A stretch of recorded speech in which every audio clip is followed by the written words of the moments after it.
എല്ലാവർക്കും സലു കിച്ചണിലേക്ക് സ്വാഗതം. അപ്പം ഇന്നലത്തെ തുണി മടക്കാൻ വേണ്ടി മുകളിലേക്ക് വന്നതാണേ. നല്ല രസമുണ്ട് കേട്ടോ ആകാശം കാണാനായിട്ട്. അപ്പം ഇതുപോലെയാണ് തുണി ഉണങ്ങിക്കഴിഞ്ഞാൽ ഞാൻ ഇതുപോലെ എടുത്ത് ഈ ചെയറിലങ്ങ് ഇട്ടേക്കും കേട്ടോ. പിന്നെ കുറച്ച് കഴിഞ്ഞിട്ടേ മടക്കത്തുള്ളൂ.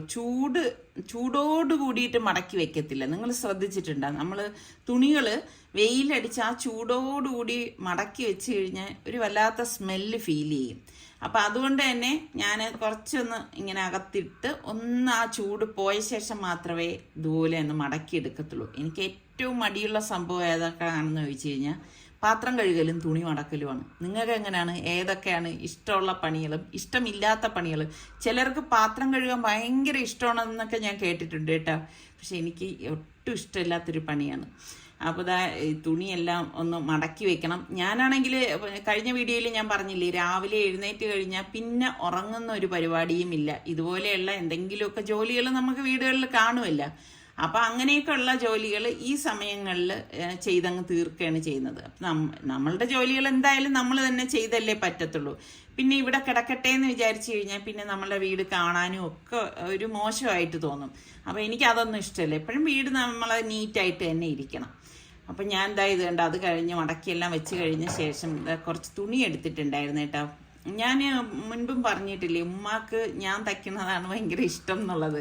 അപ്പം ഉമ്മ അറിഞ്ഞിട്ടൊന്നുമില്ല. അപ്പം ഞാൻ പോയി എടുത്തതാണ്. പിന്നെ ഞാൻ എന്തെടുത്താലും ഉമ്മാക്ക് ഇഷ്ടം തന്നെയാണ് കേട്ടോ. അപ്പം ഞാൻ കുറച്ച് ഇതുപോലെ കളറുള്ളതും നല്ല ഡിസൈൻ ഉള്ളതും ഒക്കെ എടുക്കാൻ നോക്കാറുണ്ട്. പക്ഷെ ഇപ്രാവശ്യം ചെന്നപ്പോൾ എനിക്ക് അത്രയ്ക്ക് അങ്ങോട്ട് കിട്ടിയിട്ടില്ല കേട്ടോ തുണി എടുക്കാനായിട്ട്.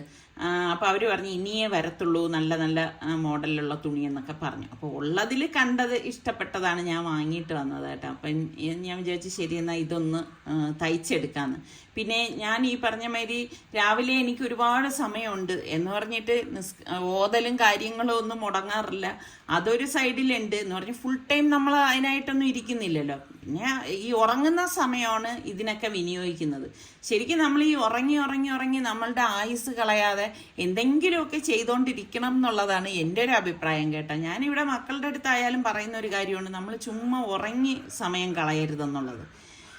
ഇവിടെ നിസാർക്കായാലും അങ്ങനെ തന്നെയാണ് കേട്ടോ. ഉറക്കം അങ്ങനെ ഉണ്ടാവത്തില്ല. നമ്മൾ ആ രാത്രി കുറച്ച് നേരം ഉറങ്ങുന്നത് തന്നെയാണ്. അല്ലാതെ നമ്മൾ ഉറങ്ങാനായിട്ട് ചുമ്മാ നമ്മളുടെ സമയം കളയത്തില്ല കേട്ടോ. നിങ്ങളുടെയൊക്കെ നോമ്പ് എങ്ങനെ പോണു? നിങ്ങൾക്ക് രാവിലെയാണോ അതേ വൈകുന്നേരമാണോ ജോലി ചെയ്യാനും ഒക്കെ ഇഷ്ടമുള്ളതെന്ന് പറയുക കേട്ടോ. അതുപോലെ ഉറങ്ങുന്ന എത്ര പേരുണ്ടെന്നുകൂടി പറയണേ.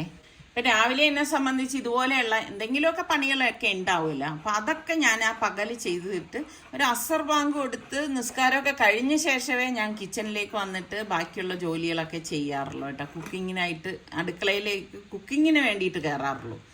അപ്പോൾ അതുവരെ ഇതുപോലെയുള്ള എന്തെങ്കിലുമൊക്കെ പണികൾ ചെയ്തുകൊണ്ടിരിക്കും കേട്ടോ. മുൻപൊക്കെ ആണെങ്കിൽ എനിക്ക് തോന്നുന്നു ഞാൻ ഇതിനേക്കാളും നല്ല എനർജറ്റിക് ആയിരുന്നു എന്ന് തോന്നുന്നു. പിന്നെ വർഷങ്ങൾ കഴിയുമ്പോൾ നമ്മളുടെ എനർജി ലെവലിൽ കുറച്ചൊക്കെ വ്യത്യാസം വരും എന്ന് തോന്നുന്നു. എന്നാലും അങ്ങനെ വിട്ടുകളയാൻ എനിക്ക് ഒട്ടും മനസ്സില്ല കേട്ടോ. എല്ലാം നമ്മളുടെ മനസ്സിൻ്റെ ബലവും കാര്യങ്ങളും ഒക്കെ തന്നെയാണല്ലോ.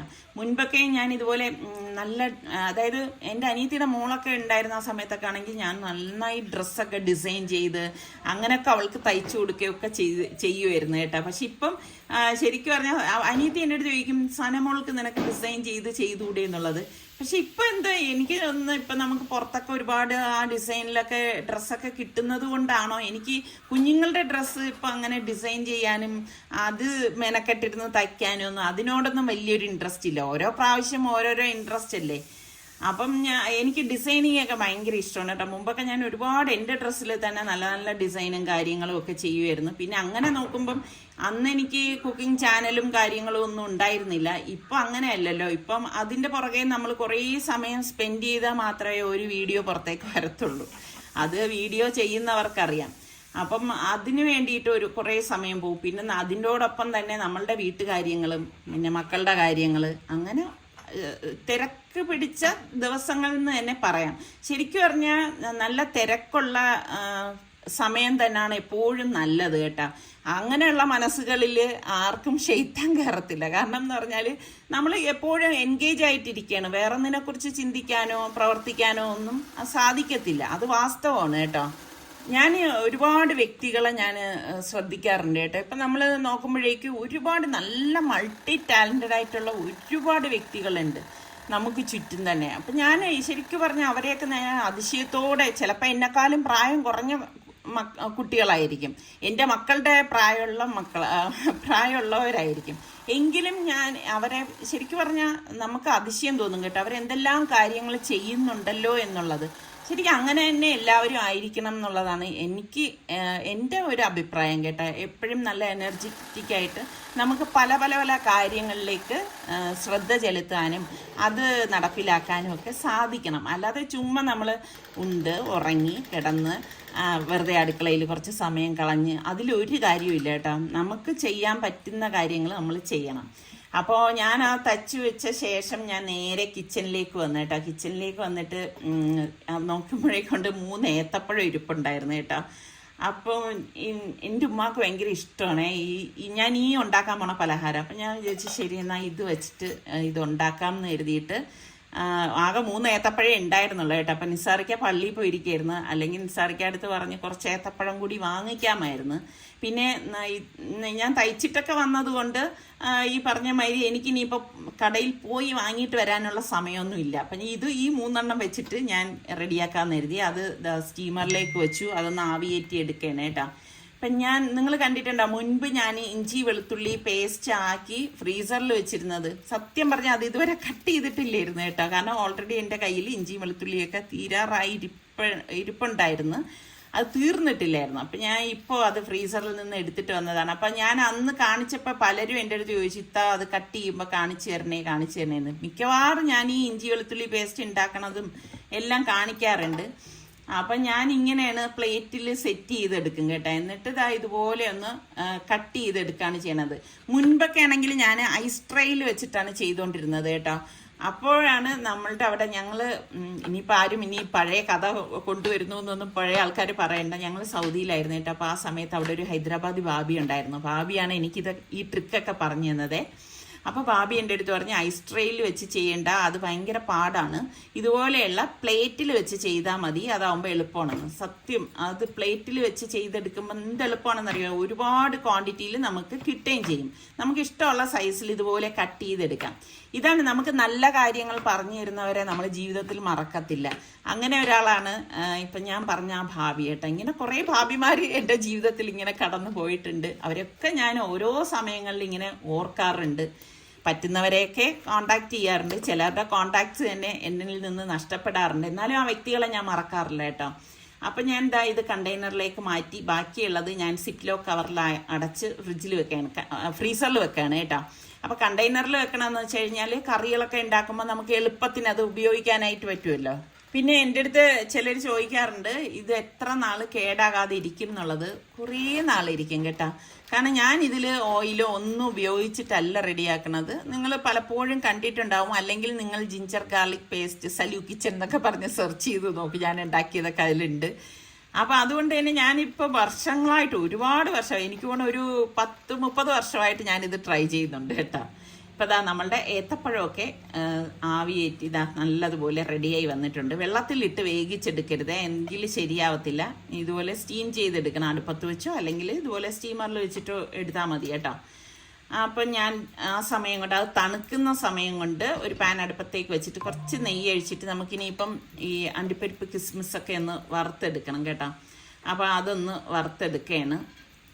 ശരിക്കും പറഞ്ഞാൽ നമ്മൾ ഈ അസർ കഴിഞ്ഞ് കയറിയാലും പെട്ടെന്ന് ജോലി ഒതുങ്ങുന്നുണ്ട് കേട്ടോ. അത് നമുക്ക് ഭയങ്കര, ചില സമയം എനിക്ക് ഭയങ്കര അതിശയം തോന്നി. അതായത് കുറച്ച് ടൈമേ പിന്നെ ഉള്ളൂ, എങ്കിലും നമ്മൾ എന്തൊക്കെ ജോലി ചെയ്യണം എന്ന് മനസ്സുകൊണ്ട് വിചാരിക്കുന്നോ അതെല്ലാം അതിനിടയിൽ നടക്കും എന്നുള്ളതാണ്. എന്നിട്ട് നമുക്ക് അണ്ടിപ്പരിപ്പ് കിസ്മിസ് ഒന്ന് മൂത്ത ശേഷം കുറച്ച് തേങ്ങ ഇതിലേക്ക് ഇട്ടിട്ട് വറുത്ത് കൊടുക്കാം. ഇത് നമുക്ക് ഫില്ലിങ്ങിന് വേണ്ടിയിട്ടാണ് കേട്ടോ. പിന്നെ കുറച്ച് ഏലക്കാപ്പൊടിയും കൂടി ചേർത്ത് കൊടുക്കുന്നുണ്ട്. പിന്നെ ചിലരിത് മുട്ടയും കൂടി ആഡ് ചെയ്യും. പിന്നെ ഇവിടെ ഉമ്മാക്കൊന്നും മുട്ട ഇഷ്ടമല്ല കേട്ടോ, അമ്മ കഴിക്കില്ല. അപ്പം അതുകൊണ്ട് ഞാൻ മുട്ട ഒഴിവാക്കി. ഇപ്പം നമുക്ക് മാത്രമായിരുന്നെങ്കിൽ ഞാൻ മുട്ടയും കൂടി ചേർത്തേനായിരുന്നു. ഇതിലേക്ക് മധുരത്തിന് ആവശ്യത്തിനുള്ള പഞ്ചസാരയും കൂടി ചേർത്ത് കൊടുക്കുകയാണ് കേട്ടോ. എന്നിട്ട് ഇതുപോലെ ഒന്ന് ഇളക്കി കൊടുക്കണം. ഒരുപാട് അങ്ങ് ഡ്രൈ റോസ്റ്റ് ആക്കി എടുക്കത്തില്ല കേട്ടോ. അങ്ങനെ ആക്കി കഴിഞ്ഞാൽ മാത്രം ഒരു ടേസ്റ്റ് ഒന്നും ഉണ്ടാവത്തില്ല. പിന്നെ അതായത് ഈ ഒരു പരുവാകുമ്പോഴേക്ക് നമുക്ക് ഗ്യാസ് ഓഫ് ചെയ്തിട്ട് ഇനിയിപ്പം ഇത് ഒന്ന് തണുക്കാനായിട്ട് മാറ്റി വെക്കും. അപ്പം ആ സമയം കൊണ്ട് നമ്മളുടെ ഏത്തപ്പഴത്തിൻ്റെ തോലൊക്കെ കളഞ്ഞ് ഞാൻ എടുക്കുകയാണ് കേട്ടോ. ഞാൻ പറഞ്ഞില്ലേ, ആകെ ഇത്രയേ ഉള്ളൂ സംഭവം. ശരിക്കും പറഞ്ഞാൽ ഒരുപാട് ഏത്തപ്പഴം ഉണ്ടെങ്കിലാണ് നമ്മളിങ്ങനെ മെനക്കെടുമ്പോഴേക്ക് നമുക്കൊരു ഇത് കിട്ടുന്നത് കേട്ടോ. ഇതിപ്പോൾ വളരെ കുറച്ച് വെച്ചിട്ട് വേണം നമ്മൾ ഇത് ചെയ്യാനുള്ളത്. ജോലികൾ എപ്പോഴും കൂടുതലാണെങ്കിലും ഇപ്പോൾ കുറവാണെങ്കിലും ഒക്കെ, പഴം കൂടുതലാണെങ്കിലും കുറവാണെങ്കിലും ജോലികളെല്ലാം ഒരുപോലെ തന്നെയാണ്. പിന്നെ പഴത്തിൻ്റെ ഈ ഒരു നാരുണ്ടല്ലോ, നടുവിലുള്ള നാരെടുത്ത് മാറ്റിയേക്കണം കേട്ടോ. അത് മസ്റ്റായിട്ട് മാറ്റണം, എങ്കിൽ മാത്രമേ ഇത് ശരിയാകത്തുള്ളൂ. അല്ലാതെ നമ്മൾ ആ നാര്, ചില പഴത്തിന് ഭയങ്കര നാരായിരിക്കും കേട്ടോ. അപ്പോൾ അത് വെച്ചിട്ട് നമ്മൾ ചെയ്ത് കഴിഞ്ഞാൽ അത്ര അങ്ങോട്ട് ശരിയാവത്തില്ല. അപ്പം ഞാൻ ആ നാരൊക്കെ ഇതിൽ നിന്ന് അങ്ങ് മാറ്റുകയാണ്. അപ്പം ചെറിയ ചൂട് ഇപ്പോഴും ഉണ്ട് കേട്ടോ ഇതിൽ. മുൻപൊക്കെ ആണെങ്കിൽ ഞാൻ കഴിഞ്ഞ വർഷമൊക്കെ ഞാൻ കുറേ ഫുഡൊക്കെ സ്റ്റോർ ചെയ്ത് ഫ്രീസറിൽ വെക്കണതൊക്കെ കാണിച്ചിട്ടുണ്ടായിരുന്നു. ഇപ്രാവശ്യം ഞാൻ അങ്ങനെയൊന്നും ചെയ്തിട്ടില്ല. അപ്പോഴപ്പോഴേ ഉണ്ടാക്കുന്നത് തന്നെയാണ്. ഒന്നും സ്റ്റോർ ചെയ്ത് ഫ്രീസറിലൊന്നും ആക്കി സമയം കളഞ്ഞിട്ടില്ല കേട്ടോ. അപ്പം ഈ ഒരു സംഭവം കണ്ട, ഇതൊന്ന് ഞാൻ ഐക്കിയെന്ന് വാങ്ങിച്ചതാണ് കേട്ടോ. ഇത് ശരിക്കും പറഞ്ഞാൽ നല്ല യൂസ്ഫുൾ ആണേ. ഈ ഒരു ഇതിനകത്ത് വെച്ചിട്ടാണ് ഞാൻ പഴം ഇങ്ങനെ പ്രസ് ചെയ്തെടുക്കുന്നത്. അതുകൊണ്ടാണ് ഞാൻ പറഞ്ഞത് നാര് നിങ്ങൾ മസ്റ്റായിട്ട് ഇതിൽ നിന്ന് മാറ്റണം എന്നുള്ളത്. നാര് കിടന്നു കഴിഞ്ഞാൽ നമ്മൾ ഇടിയപ്പത്തിൻ്റെ അകത്തെ ഇടിയപ്പം ഞെക്കുന്ന അതിൻ്റെ അകത്ത് തേങ്ങ ഇട്ടിട്ട് നമ്മൾ ഞെക്കിക്കഴിഞ്ഞാൽ വരുമോ? വരത്തില്ലല്ലോ. അതുപോലെയാണ് ഇതിൽ നാര് കിടന്നാലുള്ള പ്രശ്നം. നാരില്ലെങ്കിൽ ഈസി ആയിട്ട് നമുക്ക് പഴം വെച്ചിട്ട് ഒന്ന് പ്രസ് ചെയ്ത് കൊടുത്താൽ മതി, അതിങ്ങനെ താഴേക്ക് വരും കേട്ടോ. അപ്പോഴേക്കും നമ്മൾ മിക്സിയിലിട്ട് അരച്ചെടുക്കുക ഒന്നും വേണ്ട, നല്ലതുപോലെ ഫൈനായിട്ട് കിട്ടും. ഞാൻ ഈ ഇതുണ്ടാക്കുമ്പോഴൊക്കെ നമ്മളുടെ ഈ ഒരു സംഭവത്തിനെയാണ് ആശ്രയിക്കുന്നത്. ശരിക്കും ഇത് മുസമ്പി ജ്യൂസ് എടുക്കാനൊക്കെ ഉള്ളതാണ് കേട്ടോ. അപ്പം നിങ്ങൾ ഐക്കയിൽ പോകുമ്പോഴേക്ക് കാണുവാണെങ്കിൽ വാങ്ങിച്ചോളൂ. ഇതുപോലെയൊക്കെ ഉണ്ടാക്കാൻ നിങ്ങൾക്ക് നല്ല യൂസ്ഫുൾ ആവും കേട്ടോ. അപ്പം പഴമെല്ലാം ഞാനിവിടെ പ്രസ് ചെയ്തെടുത്തിട്ടുണ്ട്. അല്ലെങ്കിൽ ഇപ്പോൾ വെള്ളം ചേർക്കാതെ നമ്മൾ അരച്ചെടുക്കുക, അല്ലെങ്കിൽ കൈകൊണ്ട് ഉടച്ചെടുക്കുക എന്ന് പറഞ്ഞാലും അവിടെ എവിടെയെങ്കിലും ഒരു കട്ട ഉണ്ടാവും. പിന്നെ നമുക്കിത് ഉണ്ടാക്കാൻ ഭയങ്കര ബുദ്ധിമുട്ടായിരിക്കും. ഇതിപ്പോൾ കണ്ട, ശരിക്ക് നമ്മൾ കൈകൊണ്ട് ഇങ്ങനെ പ്രസ് ചെയ്യുമ്പോൾ ഒരു മാവ് പോലെ തന്നെ വന്നിട്ടുണ്ട്. ഒരു തുള്ളി വെള്ളം വരികയോ ഒന്നുമില്ല. ഈസി ആയിട്ട് നമുക്ക് ഉണ്ടാക്കിയെടുക്കാനും പറ്റും. പണ്ടൊക്കെ ചിലർ പറയാനായിട്ടുണ്ട് അമ്മിക്കല്ലിൽ വെച്ചിട്ട് അരച്ചിട്ടാണ് ഇതെടുക്കുന്നതെന്ന്. ഒക്കെ എന്തോ ഒരു ബുദ്ധിമുട്ടാണെന്ന് നോക്കിയാൽ ഇതിപ്പോൾ ആ ഒരു രീതിക്ക് തന്നെ നമുക്കിതാ കിട്ടിയിട്ടുണ്ട്. ഇനിയിപ്പോൾ ഒന്നുമില്ല സംഭവം, കയ്യിൽ കുറച്ച് ഞാൻ നെയ്യൊന്ന് തേച്ച ശേഷം ചെറിയ ഉന്നക്കായാണ് ഉണ്ടാക്കണത്. ഈ മാവ് ഒന്ന് പരത്തി കൊടുക്കും. എന്നിട്ട് നമുക്കിനി സെൻറ്ററിൽ ഈ ഫില്ലിംഗ് ഒന്ന് വെച്ച് കൊടുക്കാം കേട്ടോ. ഫില്ലിംഗ് എന്ന് പറയുമ്പോഴേക്ക് ഞാൻ നേരത്തെ പറഞ്ഞതുമാതിരി ചിലർ മുട്ടയും തേങ്ങയും അണ്ടിപ്പരിപ്പ് കിസ്മിസൊക്കെ ചേർത്തിട്ടുള്ള ചെയ്യും. ഇതിപ്പം നമ്മൾ തേങ്ങയും അണ്ടിപ്പരിപ്പ് കിസ്മിസ് മാത്രം വെച്ചിട്ടുള്ള ഫില്ലിംഗ് ആണ് ചെയ്യണത്. നമുക്ക് ഇഷ്ടമുള്ള തരത്തിൽ ഫില്ലിംഗ് ചെയ്യാം കേട്ടോ. അപ്പം ഫില്ലിംഗ് നല്ലതുപോലെ ഞാൻ വെച്ചിട്ടുണ്ട്. എന്നിട്ട് ഇതൊന്ന് കവർ ചെയ്തെടുക്കുകയാണ്. ഫില്ലിങ്ങിൽ നമ്മൾ പിശുക്കൊന്നും കാണിക്കേണ്ട കാര്യമില്ല, കഴിക്കുന്നവർക്ക് നല്ലതുപോലെ കഴിക്കണമല്ലോ. എന്നിട്ട് ഇതൊന്ന് കവർ ചെയ്യും. എന്ത് എളുപ്പമല്ലേ. അപ്പം ഇനി ഈ ഒരു സംഭവം വീട്ടിലുള്ളവർ ഇന്ന് തന്നെ ഒന്ന് ട്രൈ ചെയ്ത് നോക്കി. ഈ രീതിയിൽ ട്രൈ ചെയ്ത് നോക്കിയിട്ട് എനിക്ക് ഫീഡ്ബാക്ക് കൂടി തരണം കേട്ടോ, എങ്ങനെ ഉണ്ടായിരുന്നു എന്നുള്ളത്. അപ്പം ഞാനിതെല്ലാം ഇതുപോലെ ഒന്ന് ഉരുട്ടി ആ ഉന്നക്കായുടെ ഷേപ്പിലൊന്ന് ആക്കിയെടുക്കുകയാണ്. ഞാൻ പറഞ്ഞില്ലേ, വലിയ ഉന്നക്കായൊന്നും അല്ല ഞാനിവിടെ ഉണ്ടാക്കണത്. ഈ ഒരു സൈസിലാണ് ഉണ്ടാക്കിയെടുക്കണത് കേട്ടോ. അപ്പം ഈ ഒരു അളവിൽ, അതായത് ഞാനിപ്പോൾ ഒരു 3 ഏത്തപ്പഴം എടുത്തതിൽ നിന്ന് എനിക്ക് ആകെ ഇത്ര മാത്രമേ കിട്ടിയിട്ടുള്ളൂ കേട്ടോ. അപ്പം ഉള്ളത് ഞാൻ ഫ്രൈ ചെയ്തെടുക്കാൻ വേണ്ടിയിട്ട് അത് മാറ്റി വെച്ചേ. പിന്നെ നോമ്പാകുമ്പോഴേക്ക് മെയിനായിട്ട് നമ്മൾ ശ്രദ്ധിക്കേണ്ട കാര്യം, നമുക്ക് നല്ല എനർജി എപ്പോഴും വേണം അല്ലേ. അല്ലാതെ കുറേ പൊരിപ്പും കരിപ്പും ഒക്കെ കഴിച്ച് നമ്മളുടെ വയറ് വീർക്കും എന്നല്ലാതെ നമുക്ക് എനർജി ഉണ്ടോ എന്ന് ചോദിച്ചു കഴിഞ്ഞാൽ എനിക്ക് തോന്നുന്നില്ല അതിൽ നിന്ന് നമുക്ക് എനർജി കിട്ടുമെന്ന്. അപ്പം നമ്മൾ എന്ന് നോമ്പ് തുറക്കുന്ന സമയമാകുമ്പോൾ എനർജി കിട്ടത്തക്ക എന്തെങ്കിലുമൊക്കെ ഫുഡ് നമ്മൾ കഴിക്കാൻ നോക്കണം. പ്രത്യേകിച്ച് നമുക്ക് മുട്ടയിൽ നിന്ന് മുട്ട വളരെ നല്ലതാണ്. മുട്ട പുഴുങ്ങിയോ അല്ലെങ്കിൽ മസാലയാക്കിയോ എങ്ങനെ ആയാലും മുട്ട കഴിക്കാം. അല്ലെങ്കിൽ ഇതുപോലെ വെജിറ്റബിൾ സാലഡ് കഴിക്കാം. ഇതിപ്പോൾ ഞാൻ വെറൈറ്റി ആയിട്ടുള്ളൊരു സാലഡാണ് തയ്യാറാക്കുന്നത്. അപ്പം നോമ്പാകുമ്പോൾ പലർക്കും സാലഡ് കഴിക്കുന്ന എന്നൊക്കെ തോന്നിപ്പോവും. പക്ഷേ നമ്മളുടെ ആരോഗ്യം നോക്കിയല്ലേ പറ്റത്തുള്ളൂ. വളരെ നല്ലതാണ്. അപ്പം ഞാനിവിടെ കുറച്ച് കുക്കുംബറും അതുപോലെ തന്നെ ക്യാബേജ് നീളത്തിലാണ് അരിഞ്ഞെടുത്തിരിക്കുന്നത്. പിന്നെ ഞാനിവിടെ ക്യാപ്സിക്കം എടുത്തിട്ടുണ്ട്. 2 കളറ് എൻ്റെ ഉള്ളത് കൊണ്ട് ഞാൻ എടുത്തതാണ്. പക്ഷെ ക്യാപ്സിക്കം ഒക്കെ ഒത്തിരി നല്ലതാണ് കേട്ടോ. നമ്മുടെ ശരീരത്തിനൊക്കെ ഒരുപാട് ഗുണമുള്ള ഒരു വെജിറ്റബിളാണ് ക്യാപ്സിക്കം എന്ന് പറയുന്നത്. പിന്നെ ഷുഗറൊക്കെ ഉള്ളവർക്കും ഒരുപാട് നല്ലതാണ്. ഷുഗർ കുറയാനൊക്കെ ക്യാപ്സിക്കം നല്ലതാണെന്നൊക്കെ ഒരുപാട് ഇങ്ങനെ ഡോക്ടേഴ്സൊക്കെ പറയുന്നത് ഞാൻ കേട്ടിട്ടുണ്ട്. അപ്പം അതാ റെഡും ഗ്രീനും ഞാൻ ഇട്ട് കൊടുത്തു. പിന്നെ ഇതിൻ്റെ കൂട്ടത്തിൽ ഞാൻ ആപ്പിൾ കട്ട് ചെയ്തിട്ടുണ്ടായിരുന്നു, ആപ്പിൾ ഇട്ട് കൊടുത്തു. പിന്നെ ഓറഞ്ച് ഇട്ട് കൊടുത്തു. പിന്നെ കുറച്ച് ഗ്രേപ്സ് ഇരിപ്പുണ്ടായിരുന്നു. അപ്പം നോമ്പ് തുറയ്ക്ക് വേണ്ടിയിട്ട് നിങ്ങളുടെ വീടുകളിലൊക്കെ എന്തായാലും ആപ്പിളോ ഓറഞ്ചോ മുന്തിരിയോ എന്തെങ്കിലുമൊക്കെ ഒരു ഫ്രൂട്ട് ഉണ്ടാവുമായിരിക്കുമല്ലോ. അതൊക്കെ ഇതുപോലെ ഒന്ന് കട്ട് ചെയ്തിട്ട് പിന്നെ കുറച്ച് ഒലീവ്സ്, ഇതൊന്നും നിർബന്ധമല്ല കേട്ടോ, എൻ്റെ കയ്യിൽ ഇരുന്നത് കൊണ്ട് ഞാൻ ചേർത്ത് കൊടുക്കുന്നതാണ്. ഒലീവ്സ് ഇതിലേക്ക് ഇട്ട് കൊടുക്കുകയാണേ. എൻ്റെ കയ്യിൽ ഗ്രീനും ബ്ലാക്കും ഉള്ളതുകൊണ്ട് രണ്ടും ഞാൻ ചേർത്ത് കൊടുത്തു. ഇതൊക്കെ ഇടുമ്പോൾ ഒരു പ്രത്യേക ടേസ്റ്റാണ് കേട്ടോ. നമ്മൾ എപ്പോഴെങ്കിലും ഒരു കുപ്പിയൊക്കെ വാങ്ങിച്ചു വെച്ച് കഴിഞ്ഞാൽ നമുക്കിതുപോലെയൊക്കെ ഉപയോഗിക്കാം. പിന്നെ അതൊന്നും ഇല്ലെങ്കിൽ ഇതാ നമ്മുടെ കടല വേവിച്ചതാണ് കേട്ടോ, അതും കൂടി ഇട്ടിട്ട് നന്നായിട്ട് ഒന്ന് മിക്സ് ചെയ്ത് കൊടുക്കാം. ഇപ്പം ഞാൻ നേരത്തെ പറഞ്ഞതുപോലെ ഇപ്പം നിങ്ങളുടെ കയ്യിൽ ഒലിവ് ഇല്ല അല്ലെങ്കിൽ ക്യാപ്സിക്കം ഇല്ല എന്ന് കരുതിയിട്ട് വേണ്ട. നിങ്ങളുടെ കയ്യിൽ ഇപ്പോൾ ക്യാരറ്റോ കുക്കുംബറോ ഇങ്ങനത്തെ എന്തെങ്കിലും ഉണ്ടെങ്കിൽ അത് വെച്ചിട്ട് നമുക്ക് ഈ സാലഡ് തയ്യാറാക്കാം. പ്രത്യേകിച്ച് മക്കൾക്കൊക്കെ ഇത് കൊടുക്കുന്നത് എന്തുകൊണ്ടും നല്ലത് തന്നെയാണ്. പിന്നെ ഞാൻ ഇതാ ഒരു ബോട്ടിൽ എടുത്തിട്ടുണ്ട്. ഇതിലേക്ക് നമുക്ക് ഒലിവ് ഓയിൽ ഒഴിച്ചു കൊടുക്കാം കേട്ടോ. കുറച്ച് വ്യത്യസ്തമായിട്ടുള്ളൊരു സാലഡാണെന്ന് ഞാൻ പറഞ്ഞില്ലേ. ഇനി ഇതിലേക്ക് നമുക്ക് നാരങ്ങ നീര് പിഴിഞ്ഞൊഴിച്ചു കൊടുക്കണം. അപ്പോൾ ഒരു നാരങ്ങയുടെ നീര് ഫുള്ളായിട്ട് ഞാൻ ഇതിലേക്ക് ചേർത്ത് കൊടുക്കുന്നുണ്ട് കേട്ടോ. ശരിക്കും ഈ ഒരു ഡ്രസ്സിങ് ചേർത്തിട്ട് കഴിക്കുമ്പോൾ നല്ല രുചിയാണ് കേട്ടോ. സാലഡിന് ഒരുപാട് സാലഡിൻ്റെ വെറൈറ്റി ആയിട്ടുള്ള സാലഡിൻ്റെ റെസിപ്പിയൊക്കെ ഞാൻ ഇതിനു മുൻപ് നമ്മുടെ സലൂ കിച്ചണിൽ പോസ്റ്റ് ചെയ്തിട്ടുണ്ടായിരുന്നു. പിന്നെ നമുക്കിതിലേക്ക് പാകത്തിനുള്ള ഉപ്പും കൂടി ഇട്ട് കൊടുക്കാണ്. പിന്നെ വേണ്ടത് ചില്ലി ഫ്ലേക്സ് ആണ് കേട്ടോ, തരിതരിപ്പായിട്ട് പൊടിച്ച മുളക്. ഇത്രയും കൂടി ഇട്ട ശേഷം നന്നായിട്ട് ഇതൊന്ന് ഷേക്ക് ചെയ്യണം. അപ്പോൾ ഇതാണ് നമ്മളുടെ ഈ സാലഡിൻ്റെ ഡ്രസ്സിങ് എന്ന് പറയുന്നത്. അപ്പം നമ്മൾ നോമ്പ് തുറക്കുന്നതിന് മുൻപ് തന്നെ ഇത് തയ്യാറാക്കിയിട്ട് ഫ്രിഡ്ജിൽ വെക്കണേ. നല്ല തണുത്തിട്ട് വേണം ഇത് കഴിക്കാൻ, അപ്പോഴാണ് ടേസ്റ്റ്. എന്നിട്ട് ഈ ഡ്രസ്സിങ് ഒഴിച്ചിട്ട് നല്ലതുപോലെ ഒന്ന് മിക്സ് ചെയ്ത് കൊടുക്കാം. ഇത് ശരിക്കും പറഞ്ഞാൽ ഇതൊരു ബൗള് കഴിക്കുമ്പോൾ തന്നെ നമ്മളുടെ വയറും നിറയും, ശരീരത്തിന് ഒരു തണുപ്പ് തോന്നും. പിന്നെ നമ്മളിത് ടേബിളിലേക്ക് വയ്ക്കുമ്പോൾ ഒരു ഭംഗിയൊക്കെ വേണ്ടേ. അപ്പം ഞാൻ കാണിച്ചു തരാം. ഞാൻ കുറച്ച് ലെറ്റ്യൂസ് ഇതുപോലെ വെച്ചിട്ടുണ്ട്. ലെറ്റ്യൂസ് ഇതിനോടൊപ്പം കഴിച്ചോണം കേട്ടോ, കളയരുത്. ഒത്തിരി നല്ല വെജിറ്റബിളാണ് ലെറ്റ്യൂസ് എന്ന് പറയുന്നത്. പിന്നെ ലെറ്റ്യൂസും വെച്ച ശേഷം നമ്മളുടെ സാലഡ് ഇതുപോലെ വെച്ചിട്ട് നമ്മൾ ടേബിളിലേക്ക് വെച്ച് കഴിഞ്ഞാൽ കഴിക്കാത്ത മക്കളും ഇതിൽ നിന്ന് എടുത്ത് കഴിച്ചു പോകും കേട്ടോ. എന്തായാലും നിങ്ങൾ ഇതുപോലെ ഒന്ന് ട്രൈ ചെയ്തിട്ട് നിങ്ങൾ ഫീഡ്ബാക്ക് കൂടി തരണം കേട്ടോ, എങ്ങനെ ഉണ്ടായിരുന്നു എന്നുള്ളത്. അപ്പം ഈ ഒരു ഐറ്റം എന്നെ പഠിപ്പിച്ചതും ഞാൻ പറഞ്ഞില്ലേ, നേരത്തെ പറഞ്ഞൊരു ഭാബിയില്ലേ, ആ ഭാബി എന്നാണ്. അപ്പോൾ കടലമാവ് ഇതാ എടുത്തിട്ടുണ്ട്. ഇതിലേക്ക് നമുക്ക് കുറച്ച് ബേക്കിംഗ് സോഡ ഇട്ട് കൊടുക്കാം കേട്ടോ. പിന്നെ അതുപോലെ തന്നെ കുറച്ച് ഒരു 1/4 ടീസ്പൂണ് മുളക് പൊടി, ഒരു 1/4 ടീസ്പൂൺ മഞ്ഞൾപ്പൊടി, 1/4 ടീസ്പൂണ് ചെറിയ ജീരകത്തിൻ്റെ പൊടിയും, പിന്നെ 1 ടീസ്പൂൺ അയമോദകവും, പാകത്തിനുള്ള ഉപ്പും, പിന്നെ ഏകദേശം 1 ടീസ്പൂണോളം ഇഞ്ചി വെളുത്തുള്ളി പേസ്റ്റ്. ഇത്രയാണ് ഇതിലേക്ക് ചേർത്തിരിക്കുന്നത്. ഇനി നമുക്ക് ഇതൊന്ന് മിക്സ് ചെയ്ത ശേഷം കുറച്ച് വെള്ളം, പച്ചവെള്ളമാണ് ഒഴിക്കണത് കേട്ടോ. ഇതിപ്പോൾ എൻ്റെ കെറ്റിലിൽ വെള്ളം തണുത്തിരിപ്പുണ്ടായിരുന്നു, ആ വെള്ളമാണ് ഞാൻ ഇതിലേക്ക് ഒഴിച്ചിട്ട് നന്നായിട്ട് ഒന്ന് ഇളക്കി കൊടുക്കണേ. കട്ടിക്ക് വേണം ഇരിക്കാൻ, ഒരുപാട് കട്ടിയാവരുത്, ഒരുപാട് ലൂസും ആവരുത്. എന്നിട്ട് നമുക്ക് എണ്ണ ചൂടാക്കാൻ വയ്ക്കാം. ഇതുപോലെ ഇളക്കിയിട്ട് പിന്നെ നമ്മൾ റെസ്റ്റ് ചെയ്യേണ്ട ആവശ്യമൊന്നുമില്ല. ഓരോ സ്പൂൺ മാവ് ഇതുപോലെ ഒന്ന് കോരി ഒഴിച്ചു കൊടുക്കാം. അപ്പോഴേക്ക് തന്നെ ഇത് റൗണ്ടായി വന്നോളും കേട്ടോ. ചെറിയ ചെറിയ സ്കൂപ്പായിട്ടേ ഒഴിച്ചു കൊടുക്കാവൂ. ചെറിയ ചെറിയ വടയാണ് നമ്മൾ ഉണ്ടാക്കണത്. ഇപ്പം ഞാൻ പറഞ്ഞ നേരത്തെ നമ്മളിങ്ങനെ പല വ്യക്തികളെയും നമ്മളുടെ മനസ്സിലേക്ക് കടന്നു വരുന്ന നല്ല നല്ല കാര്യങ്ങൾ കൊണ്ട് നമ്മൾ അവരെപ്പോഴും ഓർക്കും.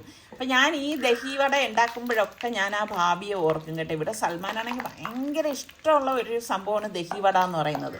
നോമ്പ് തുറക്കി ഞാൻ മസ്റ്റായിട്ട് ഉണ്ടാക്കണം. അതായത് നമ്മുടെ 30 ദിവസത്തുള്ള നോമ്പിൽ എനിക്ക് തോന്നുന്നു ഒരു 10 ദിവസമെങ്കിലും ഞാൻ ഈ ദഹിവട ഉണ്ടാക്കാറുണ്ട് കേട്ടോ. അത്ര ടേസ്റ്റാണ്. അപ്പോൾ ഇത് നമുക്ക് എണ്ണയിൽ നിന്ന് മാറ്റാം. പിന്നെ ദഹിവട തന്നെ പലതരത്തിൽ പലരും ഉണ്ടാക്കാറുണ്ട്. അപ്പം നിങ്ങളൊക്കെ ദഹിവട ഉണ്ടാക്കാറുണ്ടോ, എങ്ങനെയാണ് ഉണ്ടാക്കുന്നത് എന്നൊക്കെ പറയുക കേട്ടോ. അപ്പം വടയെല്ലാം ഞാൻ എണ്ണയിൽ നിന്ന് എടുത്ത് മാറ്റിയിട്ടുണ്ട്. പിന്നെ നമ്മുടെ വീട്ടിൽ ഗസ്റ്റൊക്കെ വരുന്ന ദിവസം അല്ലെങ്കിൽ നോമ്പ് തുറക്കി നമ്മൾ ആരെങ്കിലും വിളിക്കുന്ന ടൈമിലൊക്കെ നമുക്ക് ഉണ്ടാക്കി കൊടുക്കാൻ പറ്റിയൊരു അടിപൊളി ഐറ്റം തന്നെയാണ്. ഒരുപാട് സമയമൊന്നും എടുക്കത്തില്ലെന്നേ. മിക്സിയുടെ ജാറിലേക്ക് നമുക്ക് കുറച്ച് തൈര് ഇട്ട് കൊടുക്കാം കേട്ടോ. ഒരുപാട് പുളിപ്പുള്ള തൈര് എടുക്കരുത്. ഇതിലേക്ക് നമുക്ക് പാകത്തിനുള്ള ഉപ്പും കൂടി ഇട്ട് കൊടുക്കണം. പിന്നെ ഒരു ചെറിയ 2 പീസ് ഇഞ്ചി, ഒരു പച്ചമുളക്, കുറച്ച് മല്ലിയില, ഇത്രയും കൂടി നന്നായിട്ടൊന്ന് അടിച്ചെടുക്കാം. എന്നിട്ട് ഈ അടിച്ചത് നമുക്ക് ഒരു ബൗളിലേക്ക് ഞാൻ ഒഴിച്ചു കൊടുക്കുകയാണ്. നമ്മൾ ഏത് സെർവ് ചെയ്യാൻ ഉദ്ദേശിക്കുന്ന ബൗളാണോ അതിലേക്ക് വെച്ച് കൊടുക്കുക. പിന്നെ ഞാൻ ഇതാ കുറച്ച് ചെറു ചൂടുവെള്ളം എടുത്തിട്ടുണ്ട്. അതിലേക്ക് ഇതാ നമ്മളുടെ വടയൊന്ന് ഇട്ട് കൊടുക്കുകയാണ് കേട്ടോ. അതൊന്ന് സോഫ്റ്റ് ആവാനാണ് അങ്ങനെ ചെയ്യണത്. ജസ്റ്റ് നമ്മൾ ഇതുപോലെ ഇട്ടിട്ട് ഇതൊന്നെ ഒന്ന് പിഴിഞ്ഞെടുക്കണം. ആ വെള്ളം എല്ലാം ഒന്ന് പോകണം കേട്ടോ, അത്രയേ ഉള്ളൂ. ഇതാ ഇനിയിപ്പോൾ നേരെ നമ്മൾ ഈ തൈരിലേക്ക് അങ്ങ് ഇട്ട് കൊടുക്കും. ഉണ്ടോ, ഉണ്ടാക്കിയെടുക്കാൻ എന്ത് എളുപ്പമാണ്. കുട്ടികൾക്ക് പോലും ഉണ്ടാക്കിയെടുക്കാൻ പറ്റുന്നതാണ് ഈ ഒരു ദഹി വട എന്ന് പറയുന്നത്. ടേസ്റ്റ് ആണെങ്കിൽ അപാര ടേസ്റ്റാണ് കേട്ടോ. എന്നിട്ട് നമുക്ക് ഇതിന് താളിച്ചൊഴിക്കണമല്ലോ. അപ്പം ഞാനിതാ നമ്മൾ ഫ്രൈ ചെയ്ത എണ്ണ തന്നെയാണ് എടുക്കണത്, എങ്കിലേ ടേസ്റ്റ് ഉണ്ടാകത്തുള്ളൂ. അതിലേക്ക് നമുക്ക് കടുക് ഇട്ട് പൊട്ടിച്ചു കൊടുക്കാം. പിന്നെ വേണ്ടത് ചെറിയ ജീരകം കേട്ടോ, അത് ഒന്ന് പൊട്ടിച്ച ശേഷം 2-3 ചുവന്ന വറ്റൽ മുളകും ഇട്ട് കൊടുത്ത് കറിവേപ്പിലയും കൂടി ഇട്ട് കൊടുക്കാം. ഇനി ഈ താളിച്ചത് നമുക്കിതിന് മീതെ ഇതുപോലെ ഒന്ന് ഇട്ടിട്ട് ഭയങ്കരമായിട്ട് അങ്ങ് മിക്സ് ചെയ്യരുത് കേട്ടോ, എങ്കിൽ പിന്നെ കാണാനൊരു ഭംഗി ഉണ്ടാവത്തില്ല. ജസ്റ്റ് ഇതാ ഇതുപോലെ ഒന്ന് ഇട്ട് കൊടുക്കാം. കഴിക്കുന്ന ടൈമിൽ മാത്രമേ നമ്മൾ ഇത് നല്ലതുപോലെ ഒന്ന് മിക്സ് ചെയ്തെടുക്കാവൂ കേട്ടോ. എന്നിട്ട് ഇനി നമ്മൾ ഇതിന് മീതെ കുറച്ച് മുളക് കൂടി ഇതുപോലെ ഒന്ന് തൂവി കൊടുക്കും. കയ്യിൽ വെച്ച് തന്നെ ഇങ്ങനെ അങ്ങ് ഇട്ട് കൊടുക്കും. ഇനി കുറച്ച് മല്ലിയിലയും കൂടി ഇട്ടെടുക്കുമ്പോൾ നമ്മളുടെ ദഹി വട റെഡിയാണ്. എന്തായാലും ഇതിന് ഫ്രിഡ്ജിൽ വെച്ച് നന്നായിട്ട് തണുപ്പിച്ചിട്ട് കഴിക്കണം കേട്ടോ. പിന്നെ കടല ഉണ്ടെങ്കിൽ കടല ഇട്ട് കൊടുക്കാം, നല്ല ടേസ്റ്റാണേ. അങ്ങനെ നോമ്പ് തുറക്കാനുള്ള ഫ്രൂട്ട്സ് നിസാറിക്ക് കട്ട് ചെയ്തെടുക്കുകയാണ്. നല്ല കളറുള്ള പപ്പായ അല്ലേ. അപ്പം ഇവിടെ മിക്കവാറും ഈ ഫ്രൂട്ട്സ് കട്ടിങ് മാസ്റ്റർ ആരാണെന്ന് ചോദിച്ചാൽ നിസാറിക്ക് തന്നെ ആയിരിക്കും കേട്ടോ. അപ്പം ഇതൊക്കെ റെഡിയാക്കി വെച്ച് കഴിഞ്ഞാൽ പിന്നെ നോമ്പ് തുറക്കുന്ന സമയത്ത് ടേബിളിലേക്ക് എടുത്ത് വെച്ചാൽ മാത്രം മതിയല്ലോ. പിന്നെ ഉന്നക്കായ ഞാൻ ഫ്രൈ ചെയ്തെടുക്കുകയാണ്. ഞങ്ങൾക്ക് വേണ്ടി 3 എണ്ണമേ എടുത്തിട്ടുള്ളൂ.